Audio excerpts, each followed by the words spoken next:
আমি একখানা কথা বলে দিচ্ছি, আমার বিয়েতে তুই আর কাউকে নেমন্ত করিস না করিস, আমি কিন্তু একজনকে নেমন্ত করব। কাকে রে? কাকে বুঝতে পারছিস না?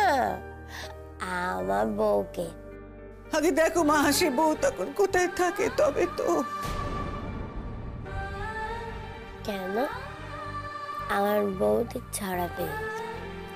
আমি জানি আমার বউ ছাড়া পেয়ে যাবে, আমার বউ নির্দোষ, আমার বউ কিছু করে। তুমি দেখো তোমার দুই গুণধর ছেলের কি হয়, আর তোমার ছোট বৌমা প্রতিকার কি হয়। কম তো জানো না আমার বউটাকে, সবাই মিলে নাকান চুবানি খাইয়েছো তোমরা সবাই মিলে। নির্দোষ মেয়েটাকে কাল দোষ দিয়েছো তোমরা। এবার দেখবে কত দানে কত চাল। বললুম তো আমি তো তোকে বললুম, সে যদি নির্দোষ প্রমাণ হয় তাহলে আমার চেয়ে খুশি আর কেউ হবে না। বললুম না আমি তোকে? আর কেউ না জানুক, ঠাকুর জানেন, ঠাকুর জানেন সে মেয়ের জন্য আমার মনের মধ্যে কি হয় সারাক্ষণ। আমি তো সবসময় চাই তার মঙ্গল হোক, তার শুভ হোক, কিন্তু উপতুল সেদিন যখন পরাগের অমন অবস্থা হয়েছিল না, ওদের সকলের কথা শুনে আমার কেন জানি না যে মনে হলো ওই হয়তো পরাগের উপর হিংসে দিয়ে কাজ করে বসেছে। কেন মনে হয়েছিল আমি জানি না। দেখো ঠাকুর, তুমি দেখো বউটা যেন সুবিচার পায় আমার। আরে সে তো আর জানতে যাচ্ছে না যে আমি তাকে ভালোবাসি বা আমি তার নামে কত ভালো ভালো কথা বলছি। সে শুধু জানলে তার শাশুড়ি মা বড্ড খারাপ, সারাটা জীবন তার খারাপই চেয়ে গেল, তাই তো ভাবছে। কিন্তু আমি তো মনে প্রাণে চাই তার ভালো হোক। কোনদিন সে কি আর আমায় বিশ্বাস যাবে গো? কেন যাবে? কেউ যদি এমন ধরে মানুষকে কষ্ট দেয় তারপর বিশ্বাস যায় কখনো? তোকে না নিজে মামাতো করে ভালোবাসতো, খালি বলতো না আপনি আমার মায়ের মতো, আপনাকে আমি খুবই নিজের মামাতো করে ভালোবাসি। তা তুই কি ওকে নিজের মেয়ের মতো ভালোবাসতি নাকি? খালি বলতে আমার মেয়ে মতো। দিনের পর দিন আমার ওপর যখন শারীরিক ও মানসিক অত্যাচার চলতে থাকে তখন শতদ্রু মিত্র আমাকে বলে যে এই বিবাহ থেকে অব্যাহতি নিতে। কিন্তু সেই সময় আমি শতদ্রু মিত্রকে কি বলেছিলাম সেটা শতদ্রু মিত্রই ভালো বলতে পারবে। ও তো এখানে উপস্থিত আছে, তাই আপনারা যদি দয়া করে ওর সাথে একটু কথা বলে নেন আপনারা জানতে পারবেন।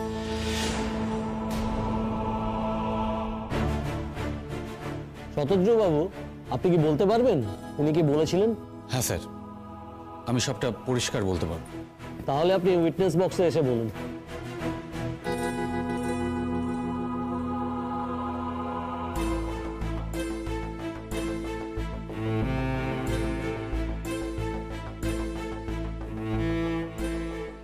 যাহা বলিব সত্য বলিব, সত্য বই মিথ্যা বলিব না।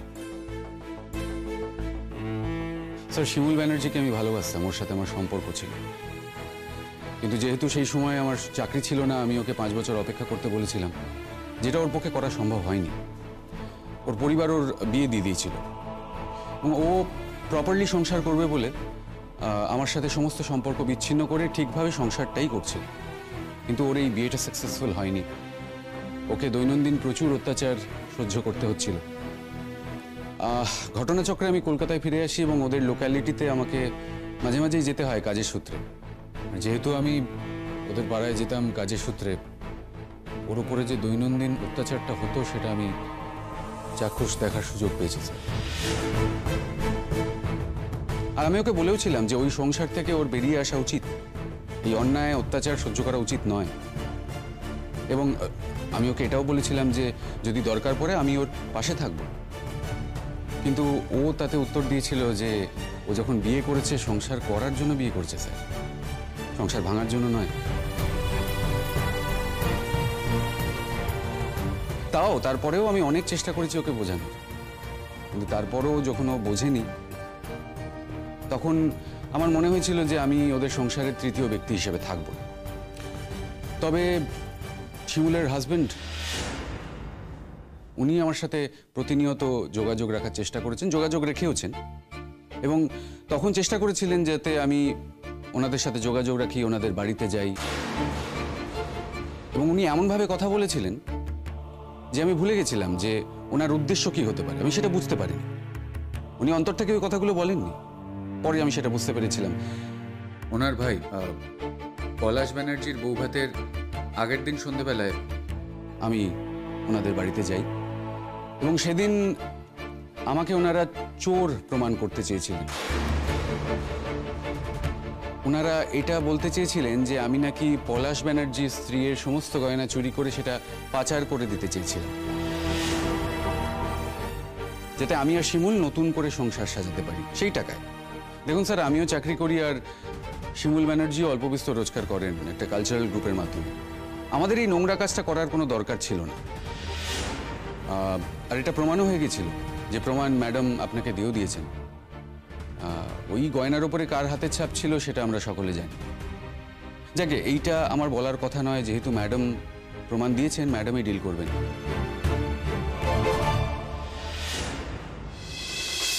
আমি জানো তো মা, একটা স্বপ্ন দেখেছি আমার বউ রায়তা জিতে গেছে। হ্যাঁ, আমার কাছে ছুটে ছুটে চলে এসেছে, বলতে পুতুল দি আমি তোমাকে কত ভালোবাসি, তোমার কতদিন দেখিনি।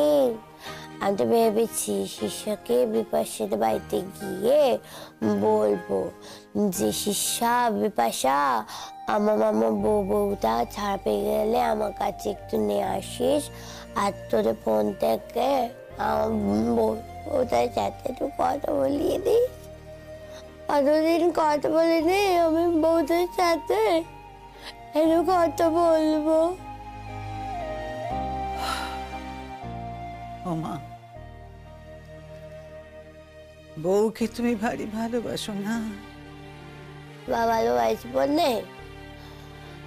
জীবনে আমাকে কত ভালোবাসা দিয়েছে বল দেখিনি। এই জীবনে ওর মতো করে আমাকে আগে কেউ কখনো ভালোবেসেছে যে আমাকে ভালোবাসে বলে? খুব ভালোবাসি আমি ওকে। ও শোনো মা, একটা কথা বলি তোমাকে।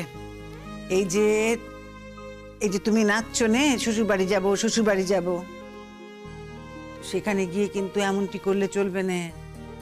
সবকিছু মানিয়ে গুছিয়ে নিয়ে থাকতে হবে, কেমন?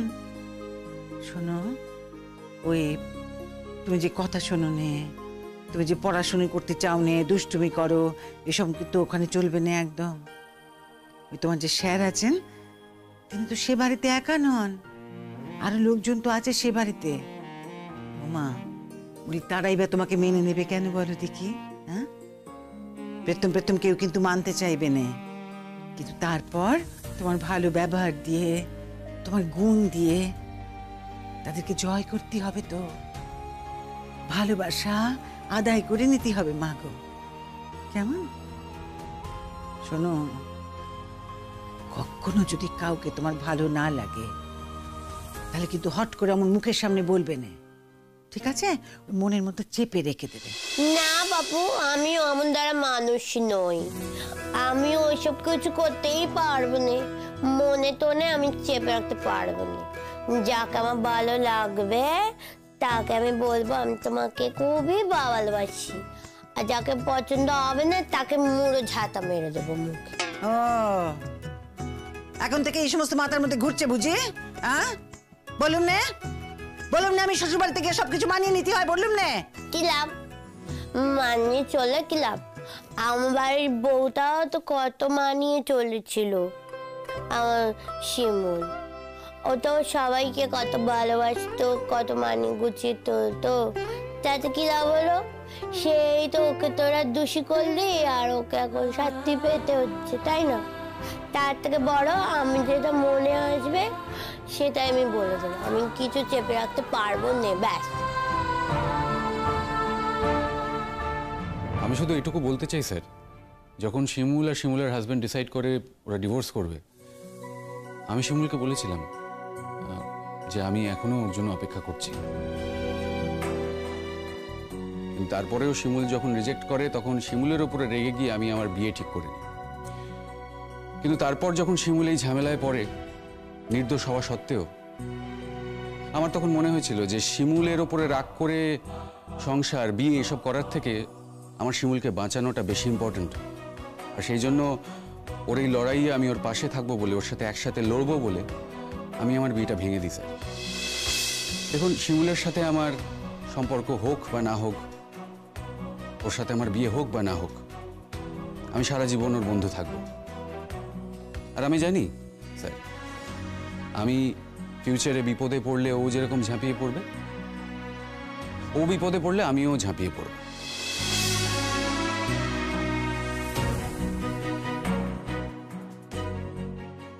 কারণ আমি বিশ্বাস করি স্যার, কেউ যদি কাউকে একবার ভালোবাসে, সেই ভালোবাসা হঠাৎ করে মুছে যেতে পারে না। অ্যাটলিস্ট আমি সেটা পারিনি।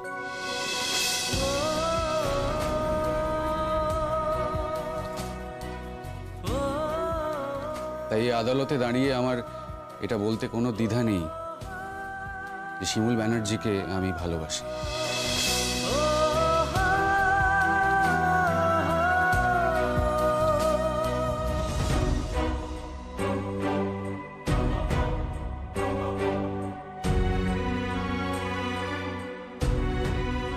ওরা আমি ভালো চাই, আমি চাই ও সুখে থাকুক, ভালো থাকুক। আর তার জন্য যদি আমার শাস্তি হয় বা এই কাঠগড়ায় দাঁড়িয়ে আমি দোষী সাব্যস্ত হই, তাহলে তাতে আমার কোনো দুঃখ থাকবে না, তাতে আমার কোনো আপত্তিও নেই।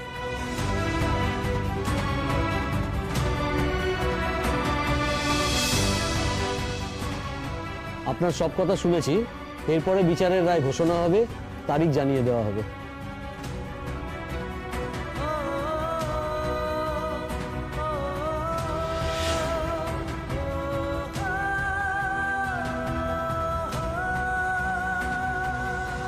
মেনো না তুমি আমার কথা, আমিও বলে দিলুম, তুমি যদি না মানো তাইলে তোমার বিয়ের মধ্যে আমিও নেই, এই বলে দিলুম আমি।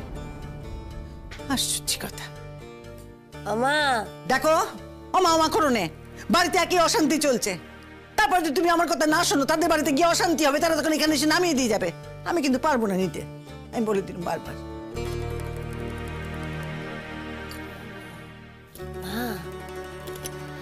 বাবা, আমি অমনটা কাজ করবো না। আমি তো জানি তোমাতে একদম জায়গা নেই গো, তা আমাকে আমি আবার উড়েছি জুড়ে বসবো নাকি? আমি ভালো মেয়ে হয়ে থাকবো, নকি মেয়ে হয়ে থাকবো, আমার বউ আমাকে খুব ভালোবাসবে। তাই যেন হয় রে মা, তোর বর যেন তোকে খুব ভালোবাসে। দেখ, তাকে দেখে কিন্তু মনে হলো যে ভালোবেসেই সে বিয়েটা করতে চাইছে। নইলে তার আর কি স্বার্থ আছে বল দেখিনি? আর তো কোনো স্বার্থ নেই। আসলে তোদের মতন ছেলে মেয়েদের নিয়ে কাজ করে না, তাই জন্য তোর উপর মায়া পড়েছে ভারী। বুঝেছি আমি। তাই হোক, আমি তো এখনো বিশ্বাসই করতে পারছি না যে কত পুণ্যি, ও মা, কত পুণ্যি করেছিলি রে মা, যে এরকম একটা ভালো বর পেতে চলেছিস তুই। হ্যাঁ, তবে কি আমার কথা তো তুই মানতে চাস নেকো। এই যে আমি রোজ শিব ঠাকুর মাথায় জল দিই, শিব ঠাকুরকে পুজো করি কেন বলতো? যাতে আমি তো শিব ঠাকুরের মতো বর পাই। দেখেছিস আমার কত বুদ্ধি মাথায়। এখন দেখছিস তো আমি শিব ঠাকুরের মতোই বর পেলাম। আমার বৌমাকে কত ভালোবাসবে, আমি আমার বউকে কত ভালোবাসবো। তোর তোমাদের পচা বাড়িতে আমি আর আসবই না। আর আমি, কষ্ট হবে না তোর? আমার জন্য কষ্ট হবে না? কি কষ্ট হবে শুনি? তুমি কি কিছু কম করেছো নাকি? তোমার দুঃখের জন্য তুমি তাই, বুঝতে পেরেছো তো? আমার ভালো মানুষ বউটা ছিল বাড়িতে, ওকে বাড়ি থেকে তাই দিয়েছিস। ও যদি বাড়িতে থাকতো তাহলে তোর সুখে আটকাতো শুনি, তো মহা আনন্দে থাকতে পারতি। তোমার তো সুখ সয়নে কো। আমি তো আসবোই না তোর বাড়িতে, আমি তো আমার শ্বশুর বাড়িতেই থাকবো। দেখবে না তোমার ছেলে দুজন আর তোমার শাকচুনি ছোট বউ মিলে কেমন তোমার দুর্মুষ করে।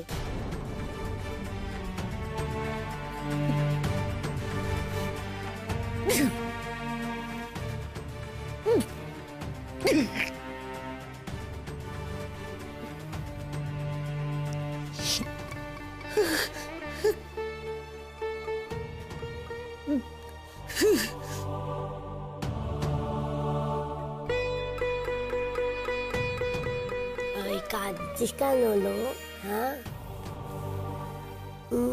বাবা তোর কিছু বলা যায় না, কথা কথায় এত কান্না পায় কেন তোরা?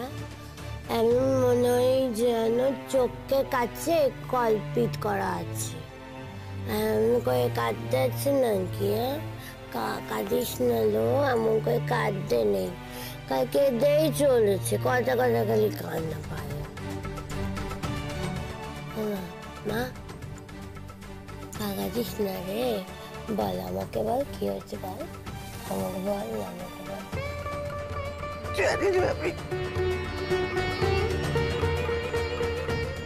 আমি কিছু বুঝতে পারছি না, আমার বউটার জন্য বাড়ি মন কেমন করছে পুতুল।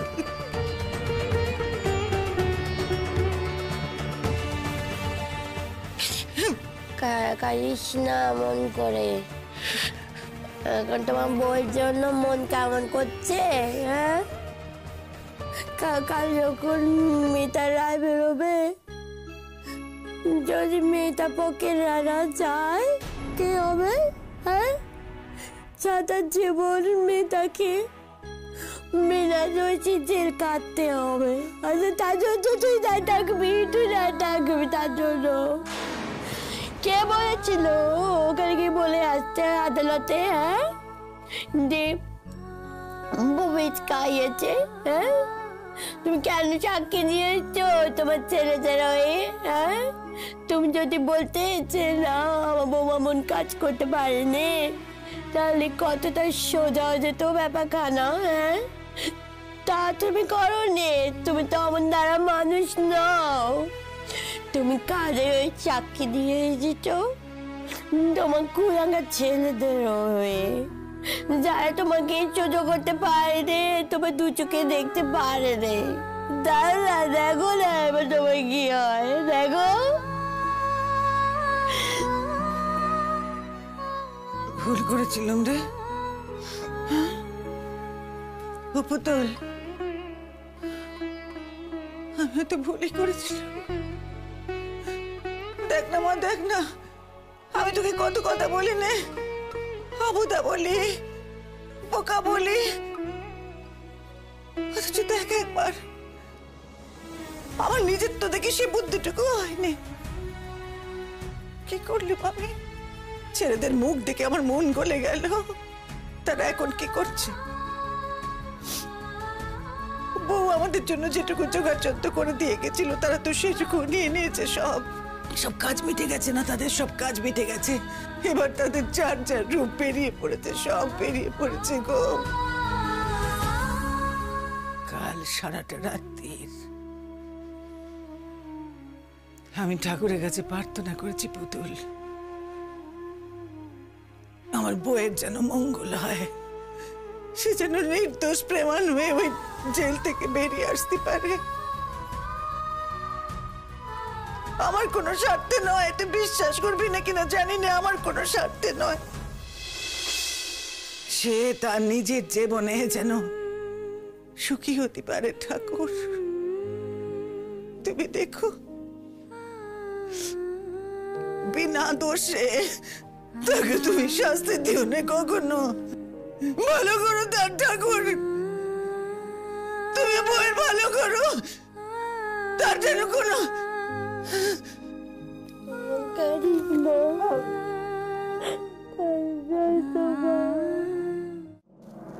নার্ভাস লাগছে? না তো, একটুও নার্ভাস লাগছে না? না, একটু নার্ভাস লাগছে না। নার্ভাস লাগবে কেন? আমি তো কোনো অন্যায় করিনি। এই স্পিরিটটাই চাই, এটাই আমাদের মাথায় রাখতে হবে। আজকে রায় যাই হোক না কেন, সেটা আমরা মানতেও পারি নাও পারি। এর বিরুদ্ধে আমরা হায়ার কোর্টেও যেতে পারি যদি সঠিক রায় না পাই। তাহলে আপনি চিন্তা করবেন না, আমি একদম ঠিক আছি। Thank you. আপনার কাছে এইটুকুই প্রত্যাশা ছিল যে আপনি মনোবল হারাবেন না। আজ আপনাকে একটা কথা বলি। এই যে মিস্টার অনির্বাণ সেন, ওনার সঙ্গে আমার বহু বছরের সম্পর্ক। একসঙ্গে কলেজেও পড়েছি, তারপরে আমাদের বিয়েও হয়। এরকম একটা কথা শুনেছিলাম বটে। এখন ও আমার সব থেকে বড় রাইভাল। ওর জীবনের টার্গেট হচ্ছে ও এমন এমন কেসগুলো লড়বে সেখানে যেন আমি থাকি। অনেক সময় ও ব্যক্তিগত জায়গা থেকে কেসটাকে দেখে, কিন্তু আমি চেষ্টা করি নিউট্রাল ভাবে যেন কেসটাকে আমি দেখি। মানে সব সময় পারি তা নয়, আমারও ব্যক্তিগত জায়গা চলে আসে অনেক সময়। কিন্তু এরকম নয় যে আমার উপর টর্চার করতো বা মিসবিহেভ করতো। আমাদের মধ্যে খুব ইগোর ক্ল্যাশ ছিল। আমি এখনো অনির্বাণকে ভালোবাসি। ও হেরে গেলে আমার কষ্ট হয়, কিন্তু সেটা যখন লড়াই করি না তখন মাথায় থাকে না। বেসিক্যালি আমি কেসটা ব্যাপারে লড়তেও পারবো না কখনো। ওর হেরে যাওয়া মুখটা ওকে ডেসপারেট করে তোলে, আরো জেদি করে তোলে। ও পরের কেসটাও সর্বস্ব দিয়ে লড়ে তখন। তবে ঘটনাচক্রে এরকমও হয়েছে যে প্রথম আমি অনেক কেস ওর কাছে হেরে গেছি, কিন্তু এখন জেতাটাই আমার দস্তুর হয়ে গেছে। আমি জানি না আজ কি হবে, আর আমি এটাও জানি না যে আপনাকে কেনই বা আমি কথাগুলো বলছি।